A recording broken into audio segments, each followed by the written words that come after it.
بسم اللہ الرحمن الرحیم۔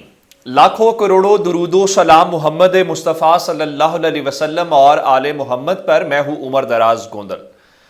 موجودہ صورتحال یہ ہے کہ خبریں آتی ہیں کہ جناب تحریک انصاف چھوڑنے والوں کی لائن لگ گئی، اس نے تحریک انصاف چھوڑ دی، اس نے نون لیگ میں شمولیت اختیار کر لی، اس نے استحکام پاکستان پارٹی میں شمولیت اختیار کر لی، یا فلاں نے تحریک انصاف سے علیحدگی کا اعلان کر دیا اور فی الحال سیاست میں بریک لینے کا اعلان کر دیا۔ یہ ایک اجتماعی سا مجموعی سا آج کل پیٹرن ہمیں دکھائی دیتا ہے۔ لیکن موجودہ صورتحال میں کوئی پریس کانفرنس کرے اور پریس کانفرنس کر کے تحریک انصاف میں شمولیت کا اعلان کرے تو یہ بہت بڑی خبر ہے۔ ایسی صورتحال میں جب ملک کے اندر تحریک انصاف کا جھنڈا یا نعرہ تو بہت دور کی بات ہے، تحریک انصاف کا نام لینا بھی ایک جرم بن چکا ہو۔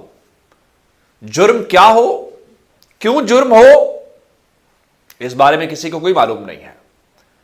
اس لیے اگر تحریک انصاف میں کوئی شامل ہو رہا ہے تو یہ پھر بہت بڑی خبر ہے۔ ظاہر ہے شامل ہونے والے کو پتا ہے کہ اس کے کاروبار کا کیا بنے گا، شامل ہونے والے کو پتا ہے کہ اس کے خاندان کے ساتھ کیا ہوگا۔ اس سب کو جاننے کے باوجود اگر کوئی اپنی جماعت چھوڑ کے تحریک انصاف میں شامل ہو رہا ہے تو پھر ضرور سوچنا چاہیے۔ اب خبر کیا ہے؟ آج اسلام آباد کے اندر ایک پریس کانفرنس ہوتی ہے اور مردان آپ جانتے ہیں کہ خٹک فیملی کا وہاں سے تعلق ہے، تو شیر افضل مروت صاحب کے ساتھ آج داؤد خٹک جو ہیں انہوں نے پاکستان تحریک انصاف جوائن کرنے کا اعلان کر دیا ہے۔ اب سوال یہ پیدا ہوتا ہے کہ آخر یہ داؤد خٹک کون ہے؟ میں آپ کو ان کی تفصیل بتا دیتا ہوں۔ یہ وہاں پہ ڈسٹرکٹ ناظم رہے ہیں 2005 سے لے کے 2010 تک، یعنی جو مشرف دور والا وہ ضلعی حکومتوں کا نظام تھا۔ اس کے علاوہ NA5 کے اندر 2013 کے الیکشن کے اندر یہ قومی اسمبلی کے امیدوار تھے، اور بتایا یہ گیا ہے کہ یہ لیفٹیننٹ جنرل ریٹائرڈ عالم خٹک صاحب کے بھائی ہیں۔ اور یہ ایک خاص بات اس میں کیا ہے؟ خاص بات ہے پرویز خٹک کی ہوم سیٹ سے لوگوں کا شامل ہونا۔ یعنی پرویز خٹک نئی پارٹی لانچ کر رہے ہیں اور اس پارٹی کا ایک ہی مقصد ہے، تحریک انصاف کے خلاف، اور یہ تاثر قائم کرنا کہ تحریک انصاف کا توڑ وہ ہیں یا متبادل وہ ہیں۔ لیکن پرویز خٹک کی اپنی ہوم سیٹ سے لوگوں کا تحریک انصاف میں شامل ہونا، یہ تو گڑبڑ والی بات ہے۔ یہ تو پھر وہی بات ہے جو شعیب شاہین نے کہا تھا کہ یہ جو اسد کیسر کی گرفتاری ہے اس کے پیچھے پرویز خٹک کا ہاتھ ہے۔ اب اس کا مطلب ہے کہ وہی وجوہات ہیں۔ اب اس کے پیچھے میں پرویز خٹک کا ایک جملہ آپ کے سامنے رکھنا چاہتا ہوں۔ پرویز خٹک نے کہا تھا، اس میں کوئی شک نہیں ہے کہ خیبر پختونخوا کے اندر تحریک انصاف سب سے مقبول جماعت ہے۔ دیکھیں میں ایک بات کہہ رہا ہوں کہ زمینی حقائق، یعنی اندازہ کیجئے نا، میں نے آپ کو خبر دی تھی محسن نقوی نے اپنے چینل میں جو سروے یا جو الیکشن یا جو کچھ بھی کرایا، 24 گھنٹے سے بھی زائد کا وقت ہو گیا یار، کتنے ووٹ ہوں گے؟ 5000 10,000 اتنے چینل کے امپلائی نہیں ہیں عام طور پہ۔ چلے ہم مان لیتے ہیں 10,000 ہوں، کیا 10,000 ووٹر گنے نہیں جا سکتے؟ یہ صورتحال ہے۔ اور الیکشن کا اعلان کیوں نہیں ہو رہا؟ ظاہر ایمبیرسمنٹ ہے کہ محسن نقوی نے زمین تنگ کی ہوئی ہے تحریک انصاف کے اوپر پورے پنجاب میں۔ اس محسن نقوی کے گھر سے اعلان ہو کہ تحریک انصاف لوگوں کی پہلی چوائس ہے اور عمران خان بطور وزیر اعظم ان کی پہلی چوائس ہے، تو اس سے زیادہ باعث شرمندگی کوئی بات ہو سکتی ہے؟ میرے خیال سے نہیں ہو سکتی۔ اب اندازہ کیجئے عمران خان کے مخالفین، جن سب کا ایک ہی تعارف ہے کہ یہ عمران خان کے مخالفین ہیں، چیخیں مارتے ہوئے دکھائی دے رہے ہیں۔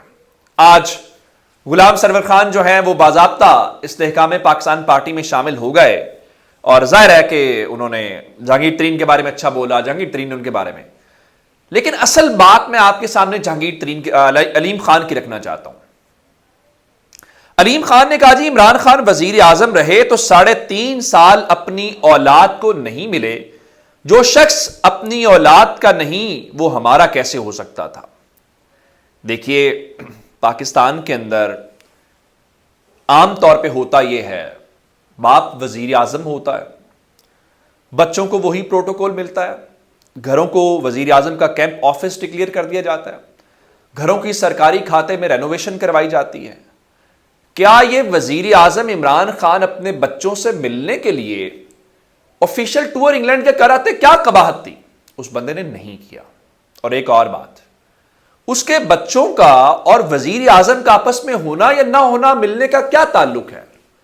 اگر وہ بندہ یہ سمجھتا ہے کہ میری وزارت عظمیٰ کے دوران میرے بچے جو غیر ملکی ہیں، وہ یو کے شہری، آپ کو علم ہونا چاہیے، ان کو میرے سے نہیں ملنا چاہیے، تو یہ اس کی ایمانداری ہے۔ پاکستان میں تو مثالیں نہیں ملتی۔ آپ دیکھیں نا کہ شہباز شریف نے بطور وزیر اعظم برطانیہ کے کتنے وزٹ کیے؟ بھلا کیوں؟ نواز شریف وہاں پہ تھے، کاروبار وہاں پہ ہے۔ عمران خان نے برطانیہ کے سرکاری کتنے وزٹ کیے؟ تو یہ ان لوگوں کی چیخیں ہیں، حقائق ان کے پاس ہے نہیں ہے، دلیل ہے نہیں ہے، اس قسم کی ذاتیات کے اوپر گفتگو کرنا چاہتے ہیں، لیکن اس سے کوئی فرق نہیں پڑے گا۔ یعنی وہ دیکھیے، وہ عمران خان کو لے کے جو رانا ثناءاللہ ہے، وہ آج کیا کہہ رہے تھے؟ وہ کہہ رہے تھے مجھے یقین ہے جی عمران خان کو جیل میں دوائی مل رہی ہوگی۔ آپ لوگوں نے جھوٹ پھیلایا عمران خان کے بارے میں، اور عمران خان 5 اگست سے جیل کے اندر ہے۔ کہاں گئی وہ یہاں پہ جو مغلظات اور پتہ نہیں کیا گن پھیلایا گیا کہ عمران خان نشہ کرتا ہے؟ کون سا نشہ بھی عمران خان جیل میں کر رہا ہے؟ لیکن ظاہر ہے وہ رانا ثناءاللہ جیسے لوگ جو ہیں وہ اب بھی یہ سیاست سے نہ سیکھنا چاہتے ہیں اور نہ یہ سیکھیں گے۔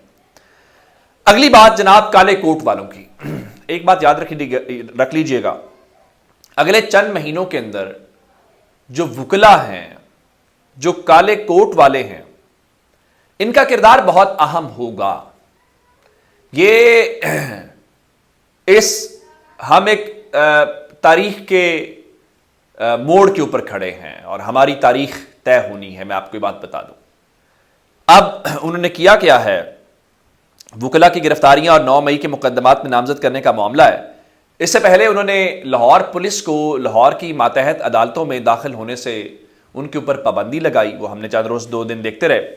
اب کل 10 نومبر کو لاہور کی ماتحت عدالتوں کے اندر انہوں نے ہڑتال کا اعلان کر دیا ہے، اور ساتھ ہی انہوں نے عوام سے کہا ہے کہ دیکھیے اب ہمیں عوام کا تعاون چاہیے ہوگا۔ اس کی وجہ یہ ہے کہ پولیس عام طور پہ ویسے ہی کنٹرول میں نہیں آتی۔ یہ پنجاب پولیس جو ہے، پولیس کہنا میرے خیال سے توہین ہے، جس قسم کا ان کا رویہ ہوتا ہے اور جو کچھ انہوں نے کیا ہے لوگوں کے ساتھ، اللہ کرے کہ سدھار آئے، اللہ کرے کہ ہم ایک پروفیشنل فورس کی طرح، ایک پولیس جس طرح دنیا کے بہترین ملکوں میں ہوتی ہے، جو لوگوں کے ساتھ رویہ ہوتا ہے وہی ہو۔ پتہ نہیں یہ کب ہوگا، ہماری زندگیوں میں ہو پائے گا کہ نہیں ہو پائے گا۔